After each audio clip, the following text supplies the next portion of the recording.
እንቀጥላለን ክቡራን ተመልካቾቻችን ከአዲስ ቀን ወደ ስፖርት መረጃዎች ደግሞ ስናልፍ ቀዳሚ የምናደርገው የአትሌቲክስ ጉዳያችን ይሆናል።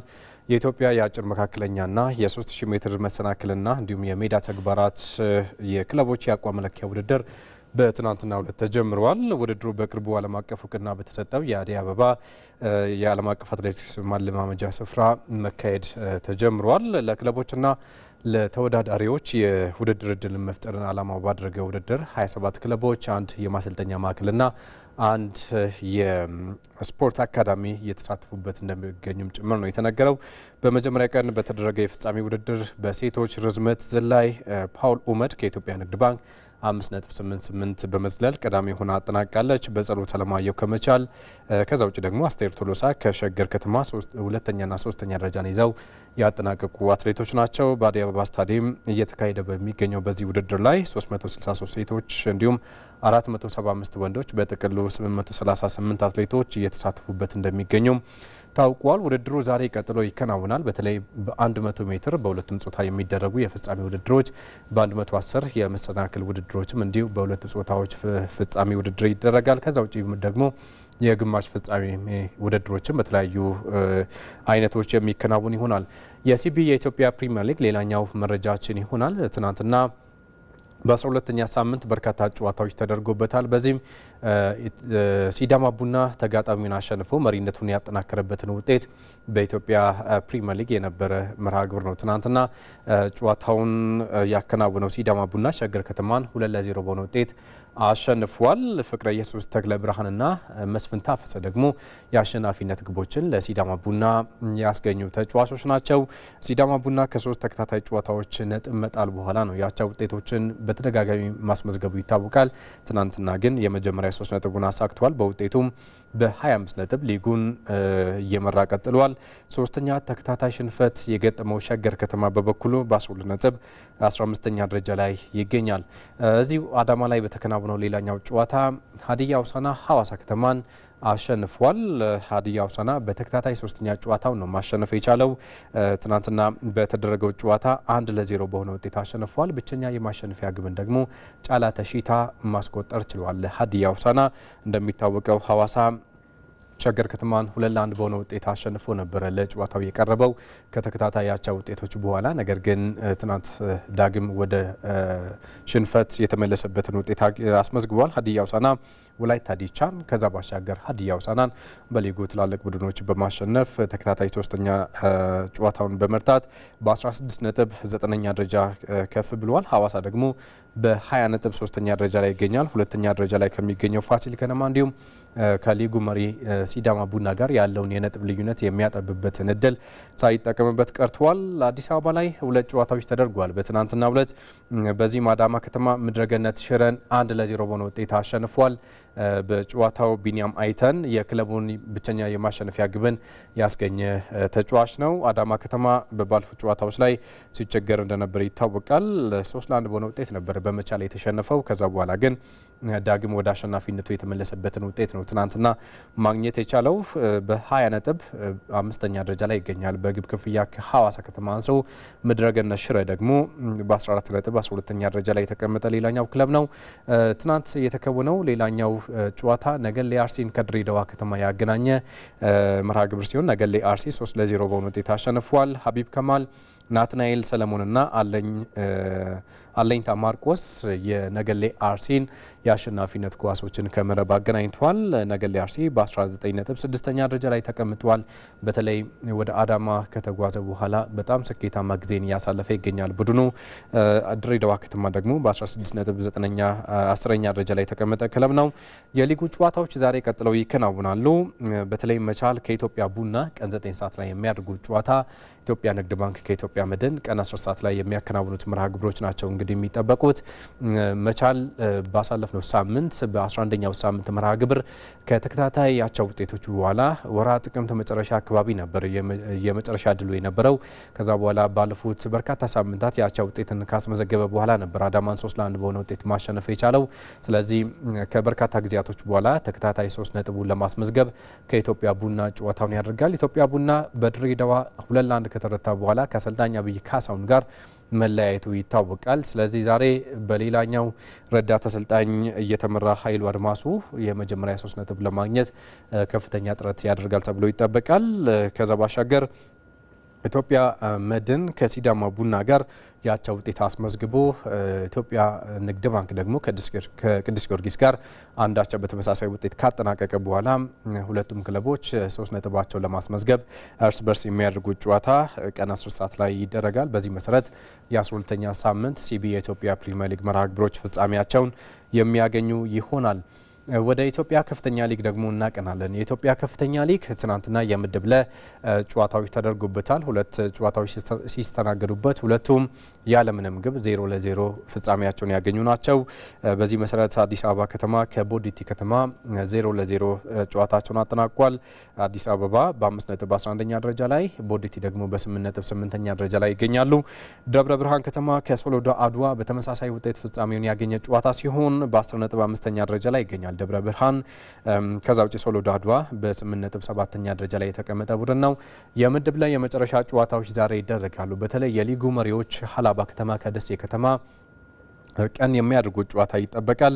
ሀላባ በ3 ነጥብ ከፍ ብሎ ነው ሊጉን ምድቡን እየመራ የሚገኘው በ16 ነጥብ፣ ደሴ ከተማ በ13 ነጥብ ይከተላል። ስለዚህ ሀላባ መሪነቱን የነጥብ ልዩነቱን ከፍ አድርጎ ለማጠናከር የሚያከናውን ጨዋታ ሲሆን ደሴ ከተማ ደግሞ በግብ ክፍያም በርካታ ግቦችን ካስቆጠረ ወደ ምድብ መሪነቱ የሚያሻግረውን ውጤት ለማግኘት ከሀላባ ከተማ ወሳኙን ጨዋታ ያደርጋል። ከዛ ባሻገር መንጌ ቤላ ሻንጉል በተመሳሳይ ከሌላኛው ክለብ ጨዋታውን ያደርጋል።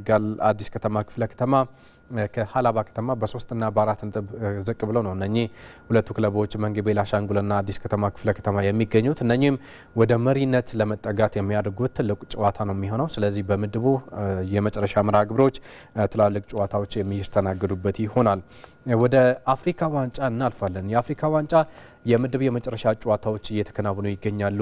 ወደ ቀጣይ ዙር ጥሎ ማለፉን የሚቀላቀሉ ሀገራትም እንዲሁ ተለይተው እየታወቁ ይገኛሉና በትናንትናው ዕለት በምድብ 3 ታንዛኒያ የምስራቅ አፍሪካዋ ሀገር በታሪክ ለመጀመሪያ ጊዜ የጥሎ ማለፍ ተፋላሚ ሀገር መሆኗን አረጋግጣለች። ምርጥ 3ኛ በመሆን ነው ወደ ቀጣይ ዙር ማለፍ የቻለችው። በምድቡ ናይጄሪያ ትናንት ዩጋንዳን 3-1 በሆነ ውጤት አሸንፋለች። ያንን ተከትሎም ዩጋንዳ ከውድድሩ ውጪ ስትሆን ናይጄሪያ በፓውል ኦኑቹ 28ኛው ደቂቃ ላይ ከዛ ባሻገር ራፋኤል ኦኒዴካ 62 እና 67ኛው ደቂቃ ላይ ባስቆጠሩት ግቦች 3-1 በሆነ ውጤት በመርታት በ9 ነጥብ ምድቡ በበላይነት አጠናቃለች። ናይጄሪያ አስቀድማ ማለፏን ያረጋገጠች ሀገር ናት። ነገር ግን በአፍሪካ ዋንጫው 100% ስኬታማ ሆና ጥሎ ማለፉን የተቀላቀለች ቀዳሚ ሀገር ሆናለች። ናይጄሪያ ለዩጋንዳ ለምስራቅ አፍሪካ ሀገር ማቱ የማስተዛዘኛ ግብን ያስቆጠረ ተጫዋች ነው። ናይጄሪያ ታንዛኒያን፣ ቱኒዚያን፣ ዩጋንዳን ሶስቱንም ጨዋታዎችን በማሸነፍ ነው ለስኬት የበቃቸው። በምድቡ ታንዛኒያ ከቱኒዚያ ያደረጉትን ጨዋታ ስንመለከት ሁለቱ ሀገራት አንዳቻ በሆነ ውጤት ጨዋታቸውን አጠናቀዋል። ታንዛኒያ በናይጄሪያ ከተሸነፈች በኋላ በሌላኛው መርሃ ግብር ከዩጋንዳ አቻ በሆነ ውጤት ጨዋታዋን አጠናቃለች። ትናንትና ከሌላኛዋ ሀገር ቱኒዚያ ያደረገችውን ጨዋታ ፌይሰል ሳሉም ባስቆጠራት ኳስ አቻ በመሆን ጨዋታዋን አጠናቃለች። በዚህም በ2 ነጥብ በምድቡ 3ኛ ደረጃን ይዛ በማጠናቀቅ ምርጥ 3ኛ በመሆን ምናልባትም 2 ነጥብ ይዛ ምርጥ 3ኛ ስትባልም ለመጀመሪያ ጊዜ በአፍሪካ ዋንጫ ቀዳሚ ሀገር ሆናለች ታንዛኒያ። በዚህ መሰረት የአፍሪካ ዋንጫ የጥሎ ማለፍ ተፋላሚ ሀገር መሆኗን አረጋግጣለች። ትውልድ አርጀንቲናዊው የታንዛኒያ ብሔራዊ ቡድን አሰልጣኝ ሚጌል ጋሞንዲ ከጨዋታው በኋላ አስተያየታቸውን ሰጥቷል። እንደ ግለሰብም እንደ ሀገርም የኮራውበት እለት ነው የሚል አስተያየታቸውን ሰጥቷል። ይህ ውጤት ለታዳጊ ታንዛኒያውያን እግር ኳስ ተጫዋቾች ብዙ ትርጉም አለው ሲሉ ሀሳባቸውንም ጭምር የሰጡበት ነውና በቀጣይም በዚህ በጥሎ ማለፉ ጨዋታ ጥሩ ውጤት ለማስመዝገብ እንደሚጥሩም ጭምር ሀሳባቸውን የሰጡበት ነው። አሰልጣኝ ኤሪክ ቻይሌ 8 ለውጦችን አድርጎ ነበር ትናንትና ወደ ሜዳ የገቡት የናይጄሪያ ብሔራዊ ቡድን በዚህም ስኬታማ ሆኗል። ናይጄሪያ በቀጣይ ከሞዛምቢክ የምታደርግ ጨዋታ ይሆናል ተብሎ ይጠበቃል። ምናልባት ሞዛምቢክ ዛሬ በምታደርገው ጨዋታ ወደ ቀጣይ ዙር የምታልፍ ከሆነ ከዛ ውጭ ታንዛኒያ ደግሞ ከአስተናጋጇ ሀገር ሞሮኮ ጋር ትገናኛለች። ምናልባት ከሞሮኮ ጋር የምትገናኝ ከሆነ ደግሞ የውድድሩ የመጨረሻ ጨዋታዋ ይሆናል ተብሎ ነው የሚጠበቀው። በምድብ 4 የነበሩ መርሃ ግብሮችን ስንመለከት እንዲሁ እንደ ምድብ 3 ሁሉ 3 ሀገራት ወደ ጥሎ ማለፉ የተቀላቀሉ ሆኗል። ሴኔጋል ከቤኒን ተጠባቂ ጨዋታ ነበረ። ምንም እንኳን ተጠባቂ ቢሆንም እጅግ ቀዝቀዝ ብሎ የተከናወነ ጠንካራ ፉክክር ያልታየበት ጨዋታ ነው። ሴኔጋል 3-0 አሸንፋለች። በዚህ ጨዋታ ላይ ሴክ 38ኛው ደቂቃ ላይ ዲያሎ ጥሩ እንቅስቃሴን ሲያደርግ የነበረ ተጫዋች ሁለተኛው ኳስን አስቆጠረ። ዲያይ ደግሞ 90+7 ላይ በፍጹም ቅጣት ምት ሌላኛው ኳስ ያስቆጠረ የሴኔጋል ብሔራዊ ቡድን ተጫዋች ነው። ካሊዶ ኩሊባሊ በቀጥታ ቀይ ካርድ ከሜዳ ወጥቷል። በቨር አማካኝነት ዳግም ምስል ምልከታ ከተደረገ በኋላ ከፍተኛ ጥፋት መፈጸሙን ተከትሎ እንግዲህ 71ኛው ደቂቃ ላይ በቀይ ካርድ ወጥቷል። ነገር ግን በእነኚህ 20 ደቂቃዎች ውስጥ ቤኒን ጨዋታውን ተቆጣጥረው ለማሸነፍ ያደረጉት ጥረት ስኬታማ አልሆነም።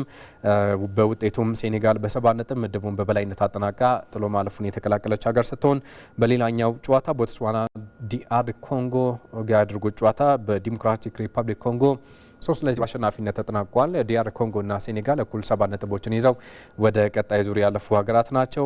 ቤኒን በምድቡ 3 ነጥብ አላት። ያንን ተከትሎ ምርጥ ሶስተኛ ሀገር በመሆንም ከምድብ ያለፈች ሀገር ናት። በዚህ ውጤት እንግዲህ ሶስቱ ሀገራት ከምድባቸው ያለፉ ሆነው አጠናቋል። ዛሬ የምድብ 5ና የምድብ 6 የመጨረሻ ጨዋታዎች ይደረጋሉ። በምድብ 5 በተለይ ሱዳን፣ ኢኳቶሪያል ጊኒና ጋቦን ወሳኝ ጨዋታቸውን ያደርጋሉ። በእርግጥ ጋቦን ከምድቡ መሰናበቷን ቀድማ ያረጋገጠች ሀገር ናት። ኢኳቶሪያል ጊኒ ምናልባት ምርጥ ሶስተኛ ሆና ለማጠናቀቅ ከአልጄሪያ ምሽት 1 ሰዓት ላይ ጨዋታዋን ታደርጋለች። አልጄሪያ ሁለቱንም ጨዋታዎችን በማሸነፍ ምድቡን እየመራች የምትገኝ ሀገር ናት በ6 ነጥብ።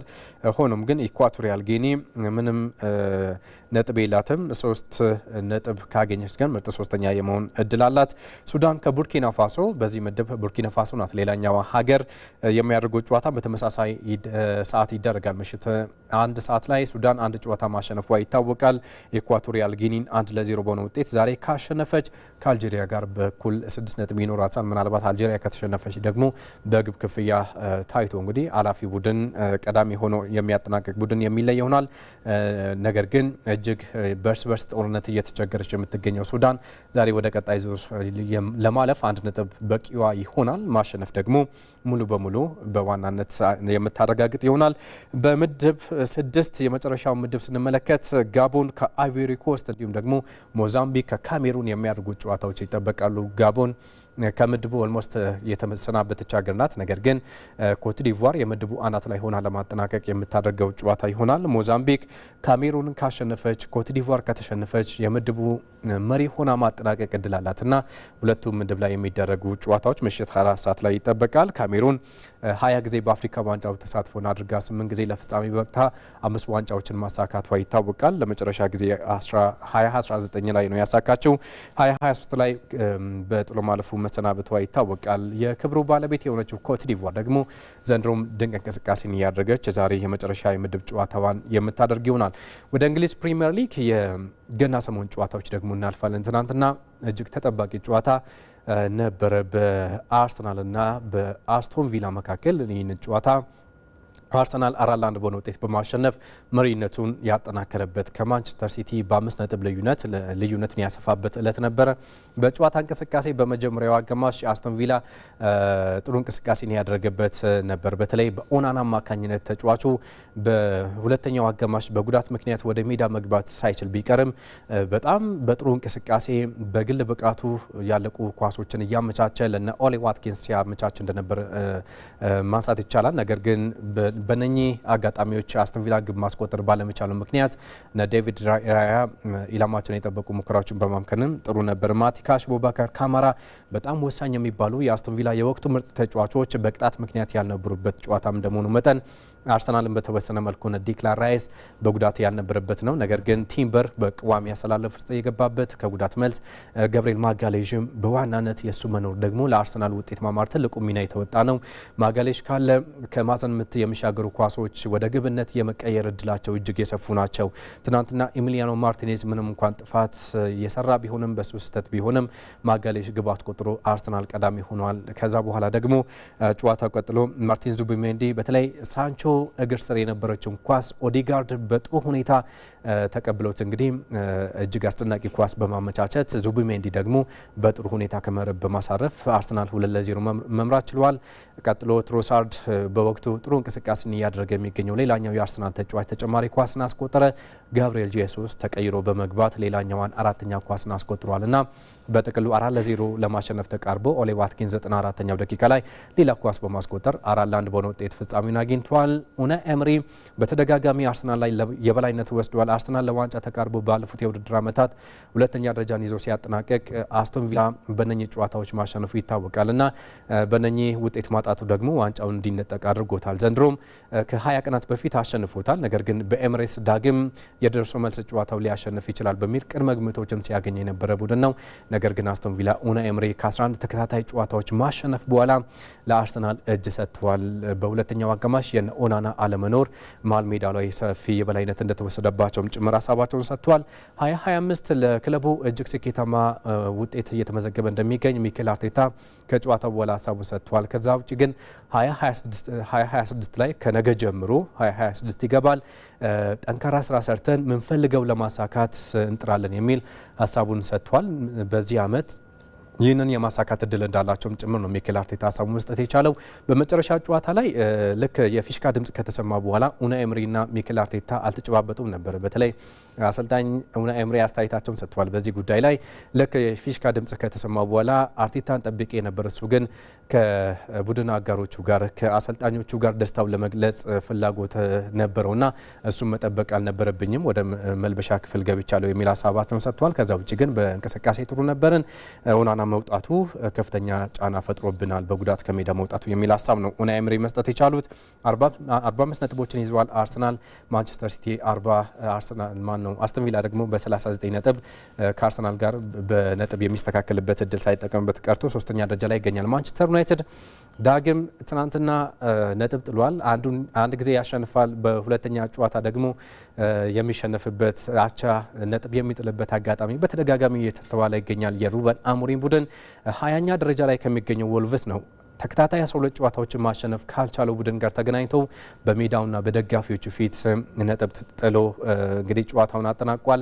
2025ቱን አጠናቋል። አሰልጣኝ ሩበን አሞሪም ዝርክዜ 27ኛው ደቂቃ ላይ ግብ አስቆጥሮ ቀዳሚ ሆኖ ነበር። ነገር ግን 45ኛው ደቂቃ ላይ የመጀመሪያው አጋማሽ ሊጠናቀቅ ሲቃረብ ግሬቺ ግብ አስቆጥሮ ወልቭስ አቻ በሆነ ውጤት ጨዋታውን አጠናቋል። እንደውም ተጨማሪ ግቦችን አስቆጥሮ አሸንፎ ከሜዳ የሚወጡበት በውድድር ዓመቱ የመጀመሪያ 3 ነጥባቸውን ለማስመዝገብ የተቃረቡበት ምሽት ነበር ለወልቨርሃምፕተን ወንደረርስ። ሆኖም ግን በአመቱ በተደረጉ ጨዋታዎች 3 ነጥብ ይዘው 20ኛ ደረጃ ላይ ቆይቷል። ማንቸስተር በ30 ነጥብ 6ኛ ደረጃ ላይ የሚገኝ ክለብ ነው። ማቲያስ ኩኛ፣ ቤንጃሚን ሼሽኮ በቋሚነት ጨዋታውን የጨረሱ ተጫዋቾች ናቸው። በጣም ደካማ እንቅስቃሴን ያደረጉ ናቸው። ዳሎ ኒውካስልን ባሸነፉበት ጨዋታ በማጥቃቱ ረገድ ከፍተኛ እንቅስቃሴን ሲያደርግ የነበረ ነበር። ትናንትና ሲከላከል ነበር ያመሸው። ከዛ ውጪ ዶርጉ በተወሰነ መልኩ ጥሩ ነበር። 92ኛው ደቂቃ ላይ ግብ አስቆጥረው ነገር ግን ከጨዋታ ውጪ ሆኖ ነበር የተሻረበት። እንግዲህ አሰልጣኝ ሩበን አሞሪም ብዙ መሻሻል አለብን፣ የኳስ ፈጠራችን ከዛ ውጪ ኳስ መጨረስ፣ ግቦችን ማስቆጠር ላይ ክፍተቶች አሉ በሚል ሀሳባቸውን ሰጥተዋል። ነገር ግን እንደተለመደው በተደጋጋሚ እንደሚሰጡት ሀሳብ 26 በአዲሱ ዓመት ሌሎች ተጫዋቾቻችን ወሳኝ ተጫዋቾች ሲመለሱ ጠንካራው ማንቸስተር ዩናይትድ ትመለከታላችሁ የሚል ሀሳባቸውን ሰጥተዋል። በ30 ነጥብ 6ኛ ደረጃ ላይ ይገኛሉ። ቸልሲ ከቦርንማውዝ ያደረጉትን ጨዋታ እንመለከታለን። ኢንዞ ማሬስካ የባለፉትን 8 ጨዋታዎችን ማሸነፍ አልቻሉም። ትናንትና ሴሜኒዮ ድንቅ በነበረበት ጨዋታ ቸልሲ በስታንፎርድ ብሪጅ 2-1 በሆነ ጨዋታውን አጠናቋል። ብሩክስ 6ኛው ደቂቃ ላይ ነበር ቀዳሚ ግብን ለቦርንማውዝ ማስቆጠር የቻለው። ኮል ፓልመር በ15ኛው ደቂቃ ላይ በፍጹም ቅጣት ምት ኢንዞ ፈርናንዴስ 23ኛው ላይ 2-1 መሪ የሆነበትን ቼልሲ ያስቆጥሮ ነበር። ነገር ግን ኩሉቨርት 27ኛው ላይ የቦርንማውዝን የአቻነት ግብን አስገኝቷልና ኢንዞ ማሬስካ ከጨዋታው በኋላ ማስተያየት መስጠት አልፈለጉም። በህመም ምክንያት ምክትላቸው ነበር ትናንትና እንግዲህ ሀሳባቸውን መስጠት የቻሉት። በዚህም ዊሊ ካባሌሮ በተለይ በሰጡት ሀሳብ ክፍተቶች እንዳሉባቸው አምነዋል። በመሀል ስፍራው ግቦችን ወደ ግብነት ኳሶችን ወደ ግብነት የመቀየር ክፍተቶች እንዳሉባቸው ሀሳባቸውን ሰጥተዋል። በቀጣይ የማሻሻል ኃላፊነት እንዳለባቸው ነው እንግዲህ ሀሳብ መስጠት የቻሉት። ሴሜኒዮ በ65 ሚሊዮን ፓውንድ ወደ ሲቲ ለማቅናት የተቃረበ ተጫዋች ነው። ለሁለቱ ግቦች ምክንያት ሆነው እንግዲህ ትናንትና ቦርንማውዝ በ23 ነጥብ 15ኛ ደረጃ ላይ እንዲቀመጥ ምክንያት ሆኖታል። ሌሎች ጨዋታዎችን እንመለከታለን። በርንሌይ ከኒውካስል 3-1 ኒውካስል አሸንፏል። ጆሊንተን ዊሳና ጉማሬሽ ግቦችን ያስቆጠሩ ተጫዋቾች ናቸው። 10ኛ ደረጃ ላይ ተቀምጠዋል በ26 ነጥብ ኒውካስል። ዌስትሃም ከብራይተን ሁለታቻ የተጠናቀቀ ጨዋታ ነው። ዌልቤክና ቬልትማን ለብራይተን ግቦችን ሲያስገኙ ቦይንና ፓኩታ ደግሞ ለዌስትሃም አስገኝተዋል። 25 ነጥቦችን ይዞ 14ኛ ደረጃ ላይ ይገኛል። ብራይተን 14 ነጥቦችን የያዘው ዌስትሃም ደግሞ 18ኛ ደረጃ ላይ ይገኛል። ባለፉት 8 ጨዋታዎችን ዌስትሃም አላሸነፈም። ብራይተንም ባለፉት 6 ጨዋታዎችን አላሸነፈም። በአራቱ ተሸንፉ፣ በአራቱ ዋቻ። ብራይተን በ3 ዋቻ፣ በ3ቱ ደግሞ ተሸንፏል። ኖቲንጋም በኤቨርተን 2-0 በሆነ ውጤትም የተረታበት ነው። ነገ ደግሞ ጨዋታዎቹ ቀጥሎ ይከናወናሉ። ሊቨርፑልም ኒውካስል፣ ማንቸስተር ሲቲም ተጋጣሚዎቻቸውን ካሸነፉ ደረጃቸውን ማሻሻል ይችላሉ። በዝርዝር ወደምንመለከተው ሌላኛው ጉዳያችን ደግሞ እናልፋለን። በአጭር ርቀትና በሜዳ ተግባራት ስልጠና ላይ ትኩረት አድርገው የሚሰሩ ክለቦች ቁጥር ማነስ እንዲሁም ደግሞ የውድድር እድሎች አለማግኘት በአህጉራዊ ውድድሮች ተሳትፎ ላይ ለውጤት መጥፋቱ ምክንያት እንደሆነ ተገልጿል። የኢትዮጵያ አትሌቲክስ ፌዴሬሽን በትልቅ መድረክ ለመፎካከር የሚያስችል ብቃት ላይ መድረስ ስላልቻልን በስልጠናና በአትሌቶች ልየታ ላይ ሪፎርም እየሰራ እንደሚገኝም ተነግሯል። አብርሃም አድማሱ በዝርዝር ተመልክቶታል።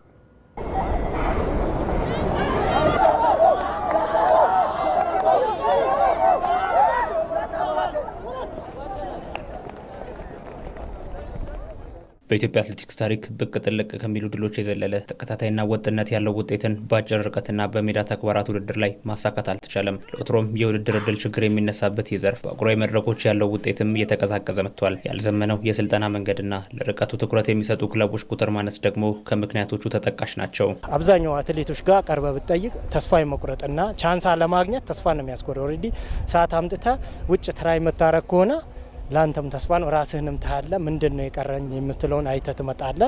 ሞር በደንብ በዚህ ላይ ፌዴሬሽኑ ትኩረት አድርጎ የውጭ እድሎች ቢያመቻች መልካም ነው ባይ ነኝ። የዘመናዊ አሰለጣጠን ስርዓት ከቴክኒካል ነገሮች አንጻር ከአድሚን ፓርቱ አንጻር በተለያየ መንገድ ስፖርቱ የሚፈልገውን ስፖርቱ የራሱ ዴማንድ ፕሮፋይል አለው። ያንን ዴማንድ የሚያደርገውን ነገር አሟልተን አለመገኘታችንና አለመቅረባችን ዓለም ከደረሰበት እኩል እንዳንራመድና በሚፈለገው ደረጃ አገሪቷ እንዳታሳካ ያደረገበት ሁኔታ ነው ያለው። ከነዚህ ከፋሲሊቲዎች ጥራት አንጻርና ከምንጠቀማቸው የቴክኖሎጂ አቅርቦት አንጻር ደካማ በመሆናችን በየአመቱ የሚደረጉ ውድድሮች እንደዚሁ ተመሳሳይ የሆኑ ይቀጥላሉ ማለት ነው። ስለዚህ ያንን ነገር የምንቀርፍበት ሁኔታ ሲኖር ደግሞ የምንፈልገውን ችግር እየቀረፍን ወደ ምንፈልገው ውጤት እንመጣለን ማለት ነው። እንግዲህ አትሌቲክስ ክለብ ካልክ ውርወራውንም ዝላዩንም ሩጫውንም መያዝ አለብህ። ከመቶ እስከ ማራቶን መያዝ አለብህ። ክለብ ነው ግን ፊልድ ኢቨንት የላቸውም፣ አጭር ርቀት የላቸውም። እኔ ክለብ ነው አይደለም። በተለይ አጭር ርቀት የተወሰኑ ክለቦች ላይ ነው ተንጠልጥሎ ያለው።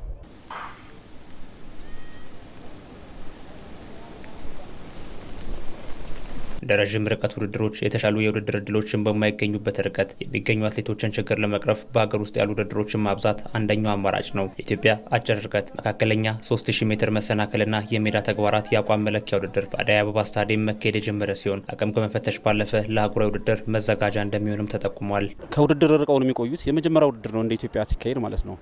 አክቹአሊ ክልሎችም አሁን አቋም መለኪያ ማድረግ ጀምሯል። እሱን አድርገን የመጣ ነው አዲስ አበባ። ትራንዚሽን ፔሪዮዳቸው ረጅም እንዳይሆን አንድ የመጀመሪያው ጥቅም ማለት ነው። ይረዝማል። ገብቷል። አትሌት ረጅም ሰዓት ከአንድ ወር በላይ ትራንዚሽን ፔሪዮድ ባይኖረው ይመረጣል። ኢትዮጵያ ሻምፒዮና ሰኔ ቢካሄድ ወር ሚያዝያ፣ ከዛ በኋላ ውድድር የላቸውም እነዚህ አትሌቶች ማለት ነው። ምናልባት አፍሪካ ሻምፒዮና ወር ነገር ላይ ያሉ ልጆች ካሉ መሰከር ረጅም ጊዜ ስለሚያርፉ ይሄ ውድድር አስበ ስለምሰራ ግን ቶሎ ትጀምራለህ ስልጠና።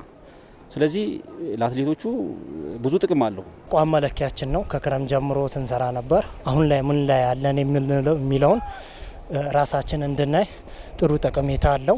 የተለያዩ ችግሮች ስፒድም ከሆነ ፓወር የተለያዩ ችግራችንን የምንለይበት ምን ላይ እንዳለ ምንገመገመበት ነው።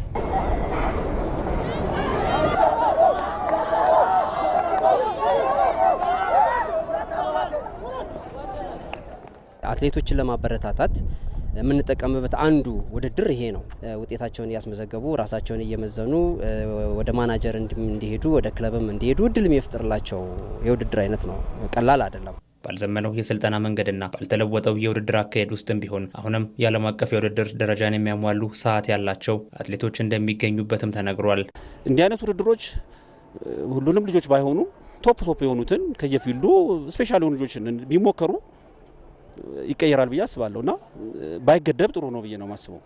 ቢሞክሩ ቢዳፈሩ እነዚህ እንትኖች ላይ በአገር ውስጥ ውድድር ብቻ ባይገደብ የተሻለ ነው ብዬ አስባለሁ።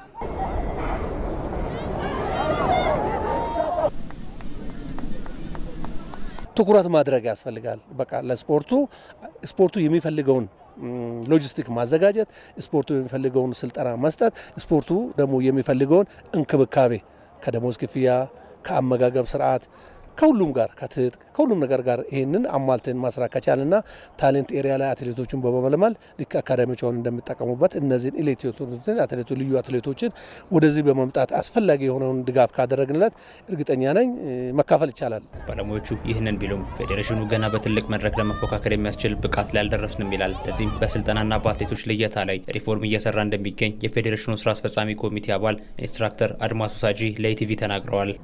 በዓለም ደረጃ የሚያደርግ ፐርፎርማንስ ሌቭል ላይ ስላልደረስን ነው አጭርና አጭሩ። ስለዚህ አሁን ለዚህ መፍትሄ የሚሆነው ጠንክረው መስራትና ምናልባት ከዚህ በፊት የነበረንን አሰራር በጣም በማሻሻል በጥናትና ምርምር ግኝቶች ላይ የተመሰረተ የተሻለ የስልጠና ዘዴዎችን በመጠቀም ለአትሌቶች የሚያስፈልጉ ፐርፎርማንሳቸውን እንዲያሻሽሉ የሚያስፈልጉ ነገሮችን በማሟላት ኢቭን የአሰልጣኞችንም የማሰልጠን አቅም ከፍ በማድረግ በተለይ በዚህ እኛ እስካሁን ውጤታማ ባልሆንባቸው ኤሪያዎች እያሰለጠኑ ያሉትን የባለሙያዎች አቅም ከፍ በማድረግ የተሻለ ስራ መስራት ነው ብለን ነው የምናስበው። ከ800 በላይ አትሌቶች እየሳተፉበት የሚገኘው የኢትዮጵያ አጭር ርቀት መካከለኛ 3000 ሜትር መሰናክልና የሜዳ ተግባራት የአቋም መለኪያ ውድድር እስከ ታህሳስ 26 የሚካሄድ ይሆናል። በመጨረሻ መጫጭር ጉዳዮችን እንመለከታለን። የሊቨርፑል የቆሙ ኳሶች አሰልጣኝ ከክለቡ መሰናበታቸው በትናንትናው ዕለት ይፋ ሆኗል። አሮን ብሪክስ አስቀድመው በማንቸስተር ሲቲ ቤት የጨዋታዎች ገምጋሚ ሆነው ነበር ሲሰሩ የነበሩት። ነገር ግን ከወራ መስከረም ጀምሮ በሊቨርፑል ቤት የቆሙ ኳሶች አሰልጣኝ ሆነው ነበር ሲያገለግሉ የነበሩት። ከ2021-22 የውድድር ዓመት ጀምሮ ሊቨርፑል ከቆሙ ኳሶች ግቦችን የማስቆጠር ቁጥሩ እየቀነሰ መጥቷል። ከዛ ውጭ ደግሞ በተደጋጋሚ ግቦችን እያስተናገደ ይገኛል። በዚህ በአመቱ እንኳን ከዌስትሃም ቀጥሎ በርካታ ግቦች የተቆጠሩበት ክለብ ነው። በፕሪሚየር ሊጉ ዌስትሃም 10 ግቦችን ከማዕዘን ምት የተቆጠረበት ነው። ከዛ ውጭ ከቆሙ ኳሶች ከሚወረወሩ የእጅ ኳሶችም እንዲሁ ግቦች እየተቆጠሩበት ስለሆነ ያንን ለማስተካከል በሚል አሮን ብሪክስን ማሰናበቱን ሊቨርፑል በትናንትናው ዕለት አሳውቋል። አምና ሻምፒዮን በመሆኑም ምስጋናውን ችሮታል። ከዛ ውጭ ብሬናን ጆንሰን እንመለከታለን። በመጨረሻ ብሬናን ጆንሰን ከቶተናም ጋር የሚለያዩበት ወቅት መሆኑ እየተነገረ ይገኛል። በተለይ ክሪስታል ፓላስ 35 ሚሊዮን ፓውንድ ለተጫዋቹ ለማስፈረም ዋጋ ማቅረቡ ታውቋል። ቶተናም ከስምምነት ላይ ደርሷል። ተጫዋቹ ግን በቀጣይ ቀናቶች ውሳኔውን ያስታውቃል ተብሎ ይጠበቃል። በተለይ አሰልጣኝ ቶማስ ፍራንክ ክለቡን ከተረከቡ በኋላ ቶተናምን በቋሚነት የመሰለፍ ጊዜው እያጠረ መጥቷል። እድሎችን እያገኘ አይደለም። ነገር ግን ከ17 ዓመታት በኋላ የዩሮፓ ሊግን ሲያነሱ የማሸነፊያ ግብን ማንቸስተር ዩናይትድ ላይ ማስቆጠሩ ይታወቃል። አሁን ከክለቡ ጋር ይለያያል ተብሎ ይጠበቃል። ከአዲስ ቀን ስፖርት መረጃዎቻችን በዚህ አበቁ። መልካም ቀን ይሆንላችሁ።